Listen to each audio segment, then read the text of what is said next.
So yun guys, good morning. So andito tayo ngayon sa Nuvali. Punta tayo ng Revpal. So kasama natin yung mga fat bike. So andito na kami mga kaahon sa Nuvali.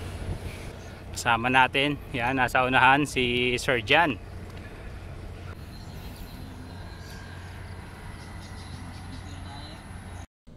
At yan, kasunod natin sa likuran mga kahan, si Sir Ramjo, tsaka si Sir Pilo. Ayan, si Sir Pilo nakakulay blue rin. Solid yan mga kahan, sobrang lakas yan.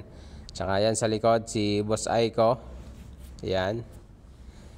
Tsaka si Boss Heiner, yung nasa kanan. Sa left side naman si Boss J. Ayan si Ma'am, kasama ni Boss CJ yan. Ayan si Boss CJ.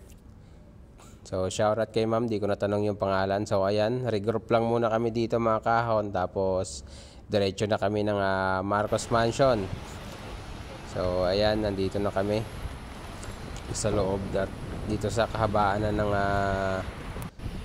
Nuvali Boulevard. So eto mga kahon yung view dito. Ayan, sobrang green na green yung paligid. Sobrang sarap dito tumambay mga kahon.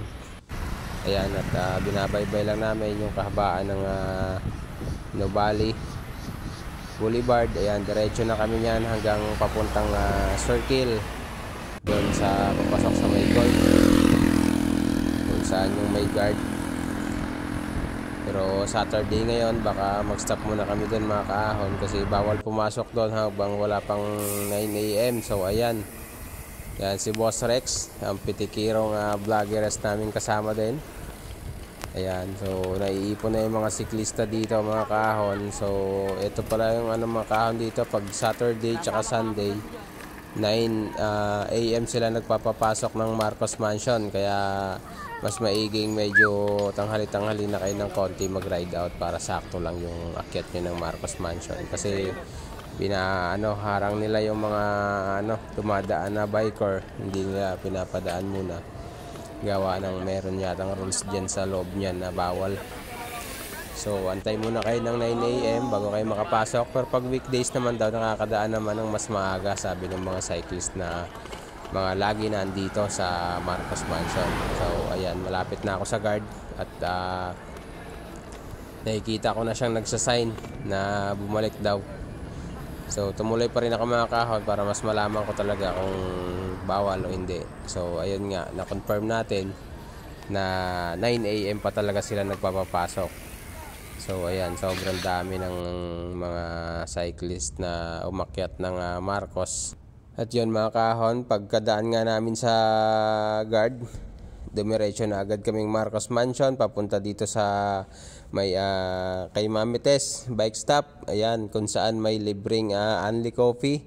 Ayan, kung lahat ng mga ahon ng Marcos Mansion guys, so dumaan kayo dito kay Mami Tess. Ayan, may libre coffee dito. So ayan yung mga bike namin.